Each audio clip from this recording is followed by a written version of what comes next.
Welcome to this video on heat maps in Tableau Desktop. You can download the exercise workbook to follow along in your own copy of Tableau. Heat maps are a fast and easy way to visualize patterns in dense data. Heat maps use the density mark type, which can be used on both maps and non-maps. Let's see how this works in Tableau. Here, we're looking at data on over 300,000 taxi pickups for the month of October in Manhattan. This map shows every single taxi pickup instance represented by each mark. Notice that the default mark type being used here is the automatic mark type. We can see that the majority of the marks seem to be clustered here in mid to lower Manhattan, with fewer rides up north. But it's difficult to understand which specific locations have greater or fewer numbers of data points, since there are so many overlapping marks. Heat maps make it easy to see these concentrations in your data. All we need to do is change the mark type from automatic to density. And just like that, we have a heat map. Tableau does this by grouping overlaying marks and color-coding them based on the number of marks in a group. Now we can instantly see concentration areas where more taxi pickups occurred.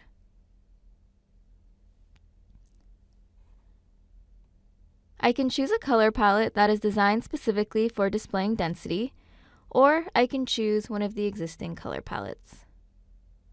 The more overlapping data points, the more intense the color is. Note that I do not have the normal option to edit the individual colors in the palette. Custom color palettes, however, can still be used. I also have the ability to adjust the opacity and intensity of the marks, with intensity allowing me to show more or fewer hotspots in the data. And I have the ability to adjust the size of the density marks as well. Notice that there is no color legend for heat maps. The palettes are designed intuitively to show relative densities, with more concentrated areas appearing brighter and more intense, and relatively less concentrated areas being less intense. Density is also dynamically displayed, so when I zoom in, Tableau will recompute to show the relative density for the new view. Finally, I have the option to add weight to the density, meaning that I can define how the density is being computed. For example, right now the hotspots in our heat map are showing high concentrations of the count of taxi rides. Let's see what happens when we weigh the density by toll amount. The hotspots now show where trips with higher tolls originated. Note that only measures can affect the weighting of density. This mark type isn't just limited to maps. As we've seen, density can be applied to any chart type with a large number of overlapping marks, such as dot plots or paths between origin and destination. A common use case, however, is on a scatter plot. This scatter plot shows a common sales versus profit scenario, and it is dense data with many overlapping marks. In the same way as before, we can change this to a heat map by simply changing the mark type to density.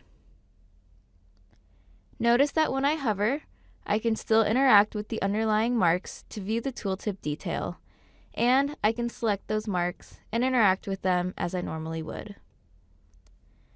One powerful application is combining density with the date filter to see changes in density over time.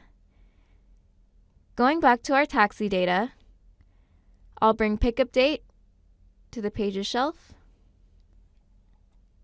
And now, as we step through the pages, we can visualize and compare patterns in taxi pickups by hour. Thank you for watching this video on heat maps.